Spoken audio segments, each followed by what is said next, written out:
The valet barely glanced up as the man in the gray hoodie stepped out of the matte black SUV and handed over his keys. No cameras, no entourage, no red carpet entrance. Just a quiet man in jeans and sneakers, head down, shoulders slightly hunched, not because he was afraid of being recognized, but because he didn't want to be.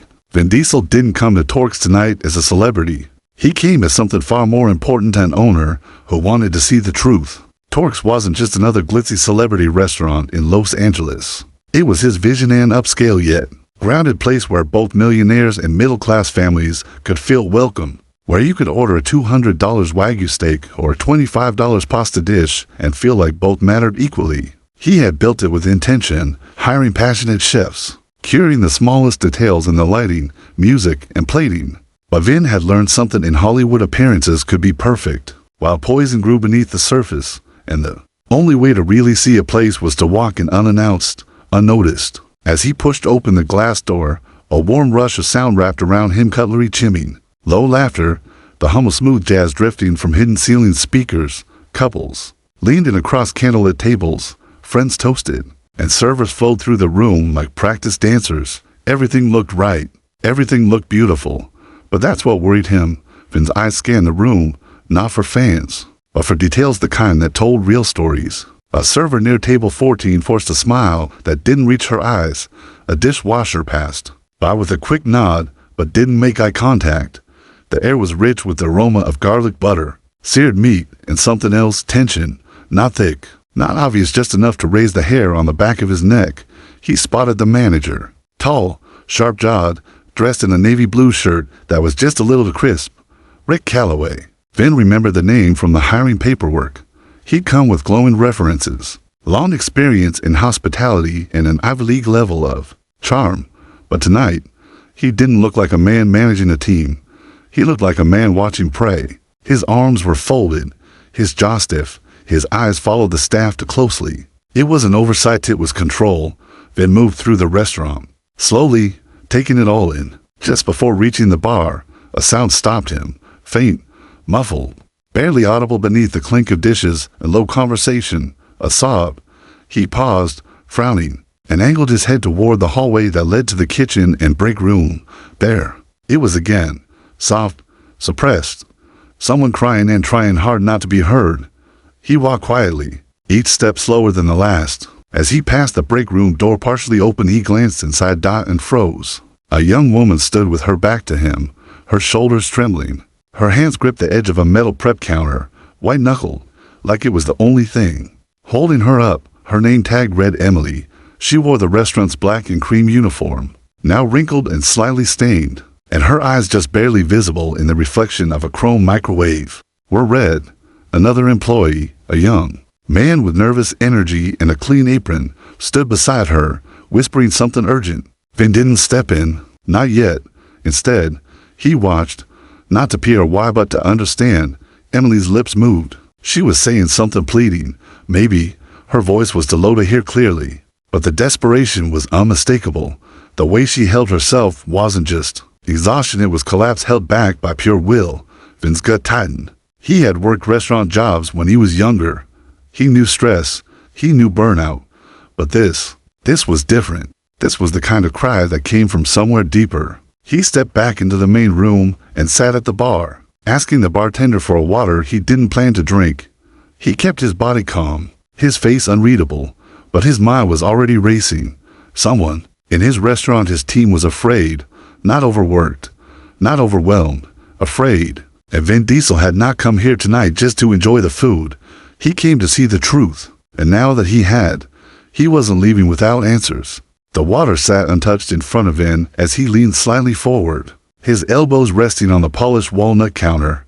From the outside, he looked like just another diner enjoying a quiet moment. But behind those calm eyes, he was working, watching every flick of a server's wrist, every forced smile, every subtle glance toward the manager. It all painted a picture that numbers on a report never could. Rick Calloway remained at the edge of the dining room, arms crossed like a bouncer at a velvet rope. His lips never moved, but his eyes spoke volumes. Every staff member seemed to shrink when he walked by.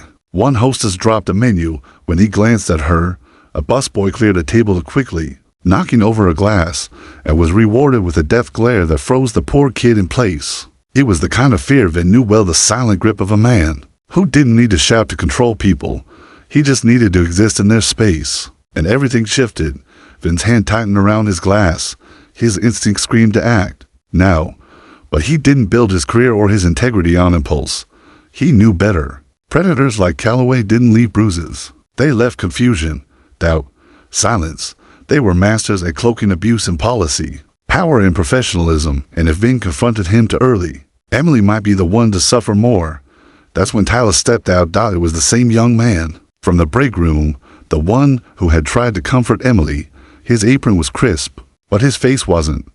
He looked pale and rattled, his mouth set in a tight line, his eyes darting around like he was expecting something or someone to explode. Vin saw his moment.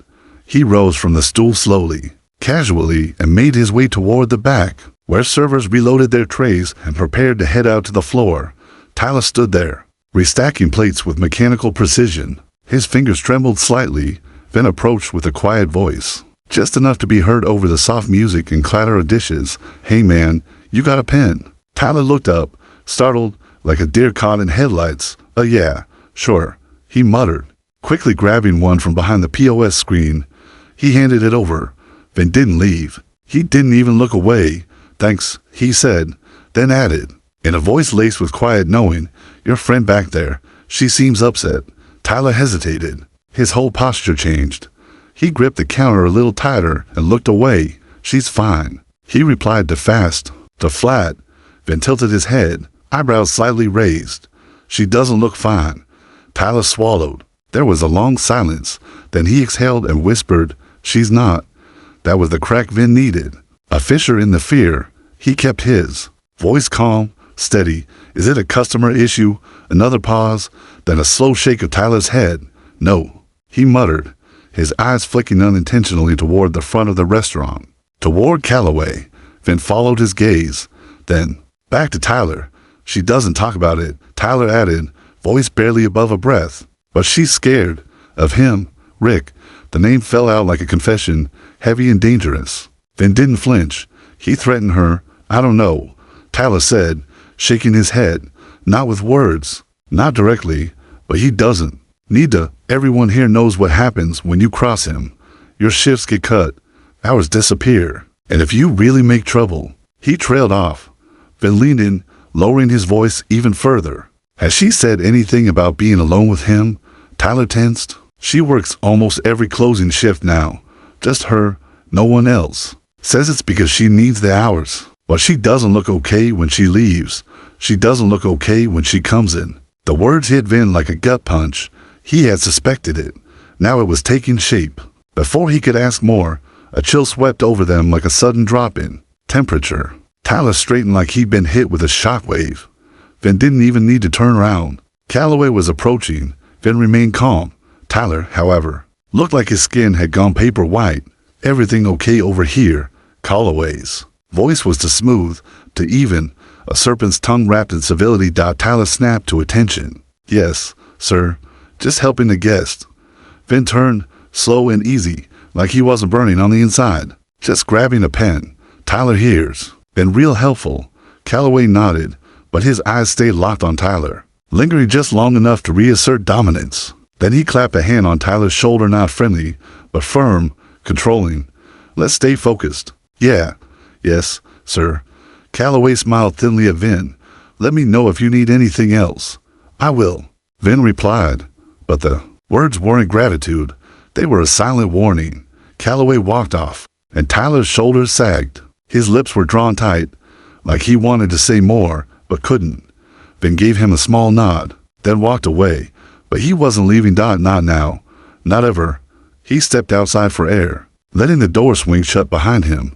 The night was cooler now, a thin breeze brushing over his face. But the chill he felt didn't come from the wind.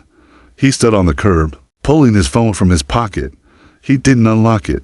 He just stared at the screen. Deep in thought. Behind him, Emily was still inside. So was Calloway. Vin knew fear. He knew power.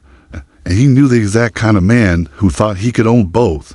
But tonight, that man picked the wrong restaurant and the wrong girl to corner. because now Vin Diesel was listening, and he was about to act.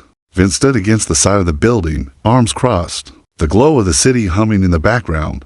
Cars passed. Conversations drifted from patio tables and inside torx. Forks scraped against porcelain and wine glasses clinked softly. From the outside, nothing was wrong. Nothing at all. But inside, something was rotting. His breath fogged slightly in the cool night air. He needed time to think, not just about Emily, but about all the others like her, young, hard-working, stuck in the shadows of men who weaponized authority. He had seen it in Hollywood. Now, it was staring at him through the walls of his own restaurant. The door clicked, opened beside him. Vin turned slightly, ready to slip back in. But it wasn't Calloway. It was the bartender, the kid from earlier, stepping out for a smoke break. He looked surprised to see Vin standing there. "Oh hey," the bartender said, quickly pocketing his lighter. "Didn't expect anyone out here." Vin offered a small nod. "Busy night?" "Always on Fridays," the kid replied, glancing over his shoulder like he didn't want anyone to see them talking. Vin sized him up quietly. Early 20s, sharp eyes, but tired. Not just tired from the shift, tired in the bones. The kind of tired that came from working under pressure that never lets up. "You're Nate, right?" Vin asked, keeping his voice casual. Nate blinked. Yeah. "Do I know you?" Vin smiled faintly. "I come in sometimes." Nate nodded slowly, but Vin could see the wheels turning in his head. "I wanted to ask you something," Vin continued. "Off the record." The kid hesitated, then shrugged. "Okay." Vin leaned against the wall, arms still folded. "Your manager Calloway, what's he like?" Nate didn't answer right away. Instead, he let out a long breath and looked at the sidewalk. "He's strict," he said finally, too carefully. Vin didn't move, just waited. After a long pause, Nate looked back at him. "Actually, that's not fair. He's more than strict. He makes people nervous, especially Emily." Vin's eyes narrowed. "Why?" "She's the only one he keeps for closing shifts now. Like, always. No matter what. He says it's because she's efficient." But Nate looked away again. "She never volunteers. She never looks happy when he calls her back into his office. Sometimes she looks sick." Vin's jaw clenched. "Has she said anything to you?" "No." Nate replied quickly. "But she doesn't have to. We all see it. The way he leans into her when he talks. The way she flinches when he walks by. The way her smile just disappears the second she clocks in." Vince stayed silent, every muscle in his body stiff with focus. "He's careful," Nate added, his voice dropping. "Never anything you can catch on camera. Never anything you could report. Just pressure. Constant pressure. And she's terrified of losing her job. She needs it. You can tell." Vin nodded slowly, eyes fixed on a point far away. "Thanks, Nate. You're a good man for being honest." "I didn't know who else to tell," Nate said, barely above a whisper. "You just told the right person." As Nate stepped back inside, Vin remained still for a moment longer, heart pounding like an engine ready to roar. He had been right. This wasn't stress. This wasn't overwork. This was something much more sinister: abuse of power dressed in management attire. And Calloway, he wasn't just a bad boss. He was a predator. Vin pulled out his phone and opened the voice recorder app. His thumb hovered over the red button, then pressed down. He turned toward the glass doors, stepping back inside. The noise returned, the hum of chatter, the scrape of cutlery, the warm lighting dimming toward closing hour. Emily was still working, still trapped. Calloway was near the bar now, speaking to a couple of staff, laughing, joking, performing. Vin studied him from a distance, watching the easy charisma, the confident posture, the polished smile. He had known men like that his entire career, men who used the illusion of charm to cover cruelty, men who could convince the world they were saints while crushing people behind closed doors. The worst kind of villain was the one no one believed existed, and this time, he wasn't going to let that villain win. As the dinner rush began to slow, Vin made his move. He walked calmly toward the back again, but not to the break room this time. Instead, he stopped at the hostess stand where Emily stood wiping down menus. Her hands moved with practice routine, but her shoulders were tense. Her smile was hollow.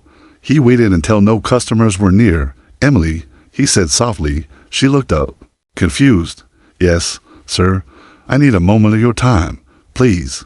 Her eyes darted toward Calloway across the room, then back to Vin. Her lips parted like she was going to say no, but something in his voice calmed. Sure. Protective stopped her. She nodded.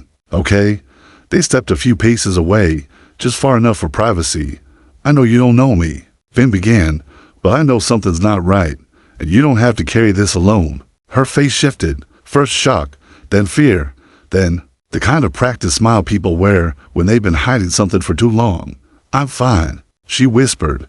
You're not, he said gently, and that's okay.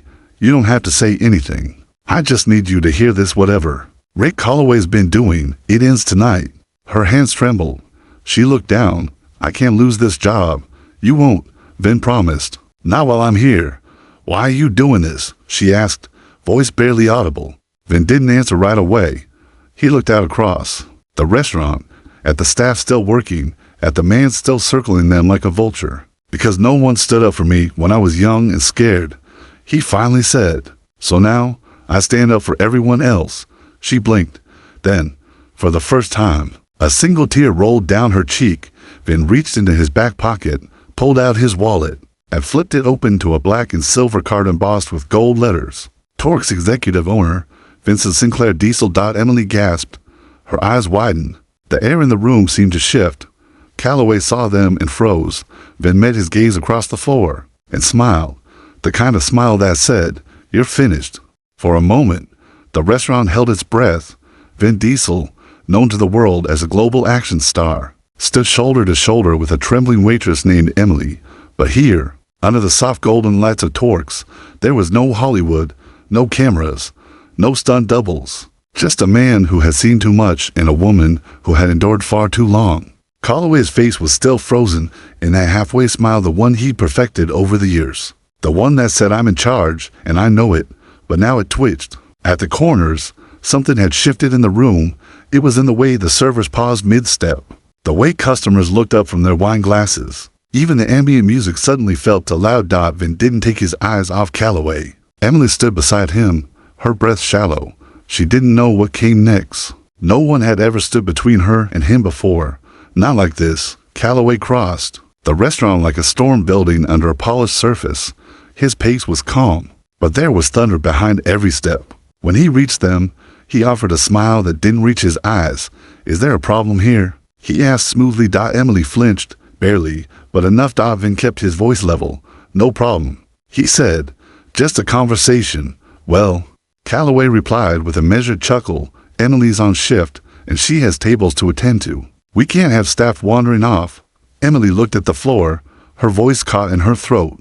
Vin turned slowly toward her. You don't have to go anywhere. Calloway's brows twitched, his composure beginning to fracture. Sir, I'm the floor manager here. I'm responsible for what happens on the clock.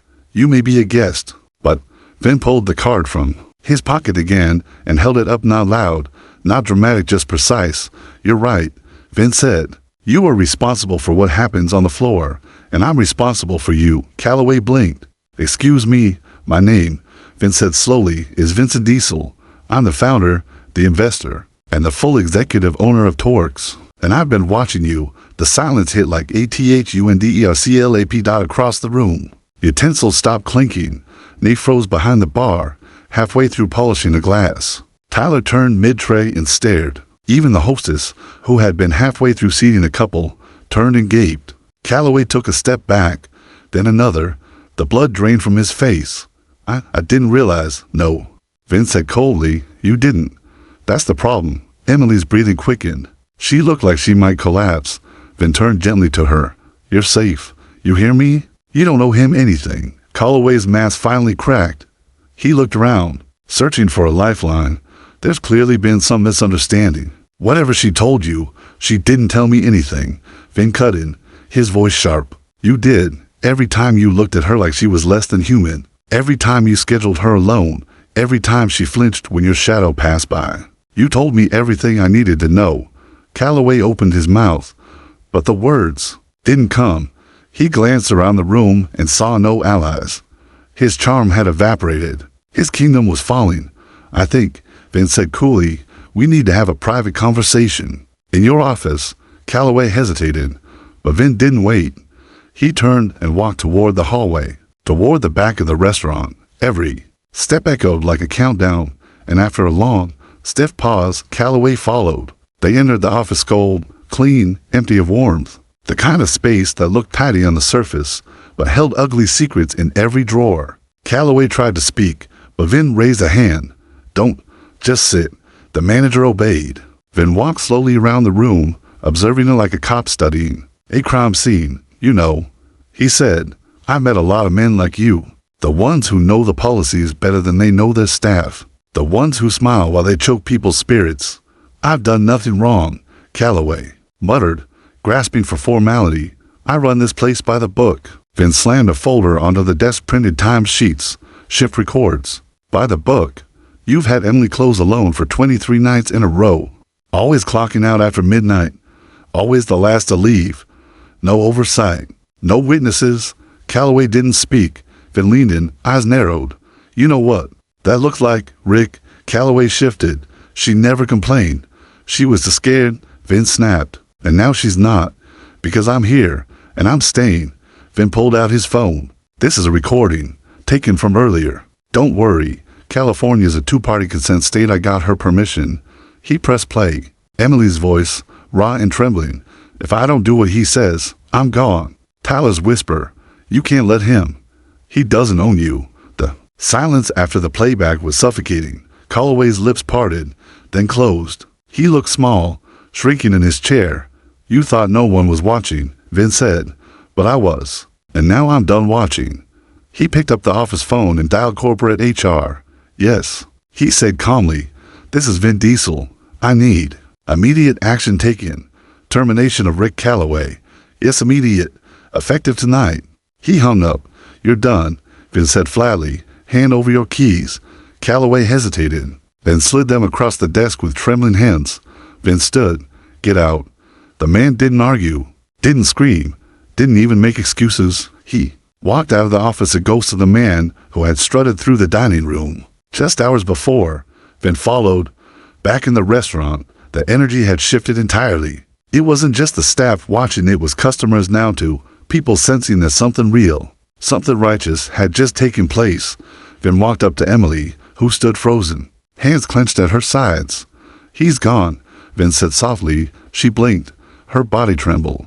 Then she dropped her head and wept, not the quiet, scared sobs from before, but the kind that came with release. Tyler stepped beside her. Nate came from behind the bar. The team gathered like survivors. You're safe now, Vin said, his voice steady. All of you. No one cheered. No one clapped.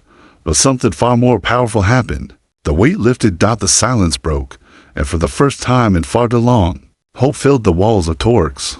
The air inside Torx didn't return to normal after Rick Calloway left. It transformed. What had once been a soft, ambient hush of fine dining now felt like the electric pause before a storm's second strike. Every employee in the room stood suspended, between disbelief and release, as if they were afraid to exhale too loudly and wake up from something that felt almost impossible. Emily had not moved. She stood beside the front server station, with her hands still clenched and fists at her sides. Her breath was caught halfway in her chest, as if some invisible chain had kept her there for months, and now, suddenly, it was gone. But her body didn't know how to process the freedom. Vin watched her, not as a boss, not as a hero, just as a man who understood what it felt like to live under someone else's shadow. He turned slowly, eyes scanning the stunned staff. Tyler had frozen near the soda gun, apron still stained with coffee. Nate was still behind the bar, but he wasn't pouring anymore. Even the new dishwasher, who barely spoke a word all night, was now watching with wide eyes, rubber gloves hanging limply in his hands. Vin stepped forward, the calm in his gait anchoring the room. I know you've all got questions, he said, his voice quiet but steady, cutting through the silence like a lighthouse in fog. You're wondering if this was just a one-night cleanup, a performance, a fluke. He paused, looking directly at each of them. It's not. He reached for the notepad in his pocket, the same one Tyler had handed him a pen for earlier. He unfolded a page, a list of notes he had scribbled while observing, listening, piecing things together. He held it up. These are problems I saw, but I know they're not all of them. I know there's more. I know some of you have been walking on eggshells for months, maybe longer, too scared to say anything, afraid that speaking up means going home without a paycheck. No one nodded. No one needed to. Emily slowly sat on a stool near the host's stand. Her legs had given up trying to hold her steady. She wiped at her face, but tears still shone in her eyes. Tyler moved to stand behind her, silent, like a brother finally allowed to protect someone who mattered to him. Vin continued, "When I opened this restaurant, I told my team it would be different. I said we'd be a place that fed people's stomachs and their spirits, but I stopped looking. I trusted the paperwork. I trusted the reports. I didn't trust my gut. That's on me." He stepped behind the bar, not to take a drink but to stand at eye level with Nate, who had quietly poured thousands of them over the past year. "I've let someone build a culture of fear behind my back. That ends tonight. But let me be very clear, this is not just about one man. This is about a system, and we're going to tear it down." Nate cleared his throat. "You're serious?" Vin nodded. "Dead serious." A hush fell again until Tyler, nervous but resolute, stepped forward. "Sir, I don't mean to overstep," he began, voice shaking. "But it's not just Calloway. It's been like this for a while. Before him, too. Just more quiet. Different names. Same fear." Vin didn't flinch. He turned slowly, his arms folding as he listened. Really listened. Tyler went on. "The hours, the constant pressure. People disappearing from the schedule if they complained. Hostesses being reassigned when they didn't flirt with the right customers. Emily, she was just the only one who lasted long enough for someone to notice." Emily looked down, her shoulders curling in on themselves. "I wanted to quit. So many times," she whispered. "But I need this job. I thought maybe this was normal." Vin's voice dropped low. "It's not." She looked up, eyes brimming with old pain and fragile hope. "Then why didn't anyone say anything before?" "Because the world teaches us that silence keeps us safe," Vin answered. "But all it really does is protect the wrong people." He turned and looked toward the kitchen, where chefs were pretending not to eavesdrop, then back toward the floor staff, the barbacks, the bussers, all watching him like maybe, just maybe, someone had finally meant it when they said, "This won't happen again. We're going to change this place," Vin declared. "Top to bottom, from the uniforms to the night shifts to the damn lighting if we have to. Not just to get back on track, not just to look good, but to be good." He looked back to Emily. "You said earlier you didn't want anyone else to go through what you did." She nodded slowly, then helped me lead the change. He said, her lips parted, unsure if she'd heard him right. "Me? Yes," Vin said. "You? I'm not." She hesitated. "I'm not strong enough. Tonight proved you're stronger than anyone I've ever met." Behind her, Tyler stepped forward. "You've got my vote." Then Nate. "Mine too." A ripple of nods spread across the room, and with it something more powerful than applause. Belief. Vin smiled. "We'll create a safety board, anonymous reporting, staff-led evaluations of management, and every single complaint will come directly to me. You'll never be alone in the dark again." He paused. "And if anyone treats another human being here like they're disposable," he let that sentence hang in the air like a blade, "they'll answer to me." There was no cheering, no fist pumps, just the deep, reverent silence of people who had finally been seen. Emily stood up slowly, not with power, not with poise, but with dignity, and dignity was more powerful than either. She looked at Vin and said the 5 words that sealed the future of Torx. "Where do we start first?" Vin smiled. Not the celebrity smile, the real one, the one only a few ever got to. "See, right here," he said, "tonight." And just like that, the rebuild began, not with a press release, not with a trending hashtag, but with one man listening and one woman rising. The lights inside Torx had dimmed to their after-hours glow, soft amber spilling gently over the wood-paneled walls. Outside, Los Angeles hummed on, but inside, something sacred was unfolding. Not a cleanup, not a press stunt, but a quiet revolution. Vin stood in the dining room surrounded by the remaining staff: Emily, Tyler, Nate, the line cooks, even the dishwashers. No one had gone home. No one wanted to. The energy felt electric, not loud or chaotic, alive.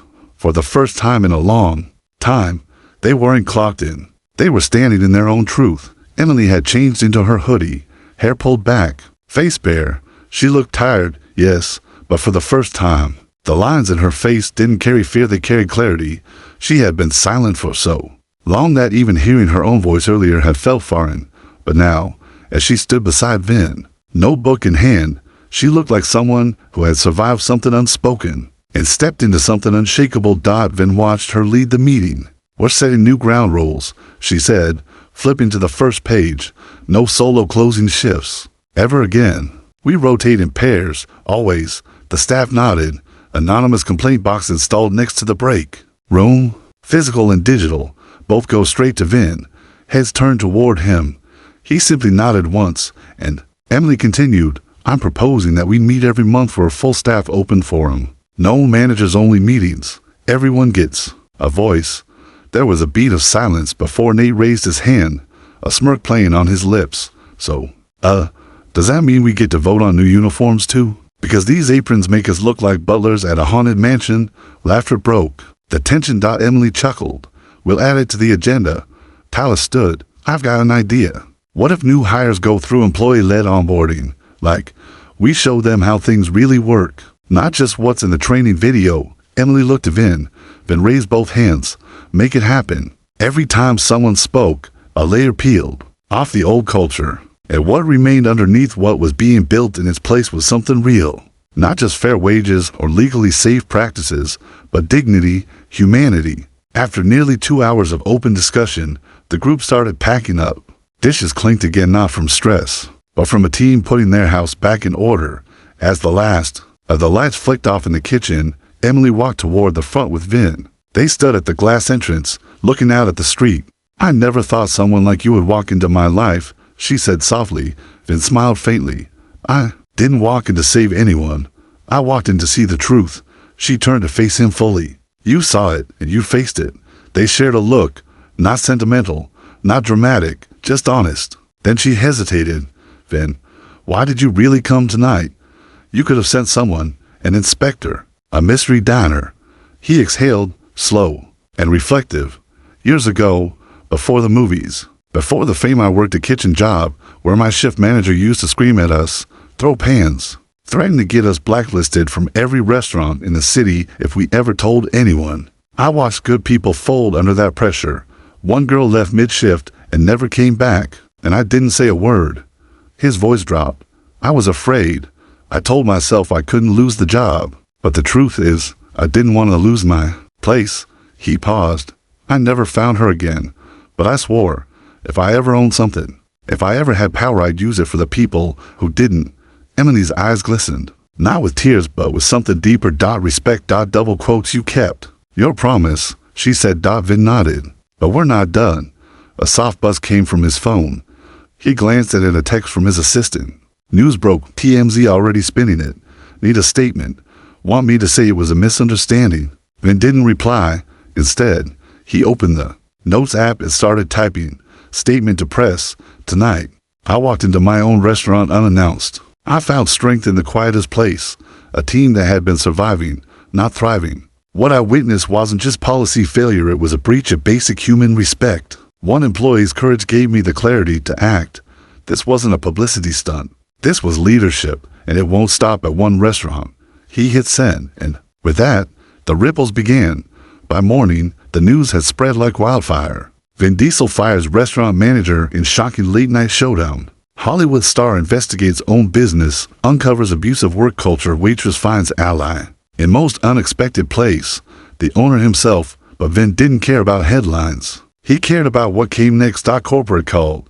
The board requested an urgent meeting. Investors were nervous. "You didn't have to make this public," one executive told him. "You could have handled it quietly." Vin didn't flinch. "No," he said. "That's the problem. We always handle it quietly." He unveiled a new company policy, zero tolerance for silent abuse. Mandatory ethics evaluations every quarter. Anonymous employee council formed across all locations. And one more thing. Vin announced the launch of the Emily Initiative, a nonprofit grant program for food service workers facing toxic work environments, providing legal aid, job placement, and emergency housing. The press didn't know what to do with that, but Emily, she did. A week later, Torx reopened under new leadership. Emily, now officially promoted to staff representative and assistant floor manager, greeted guests not with fear but with pride. Tyler handled the new server rotation schedule. Nate was training to new bartenders. And Vin, he came in again. No hoodie this time. No disguise. But he sat at the same bar stool and ordered the same water. And when Emily passed by, he lifted his glass slightly in a silent toast. She nodded back, lips curving just slightly.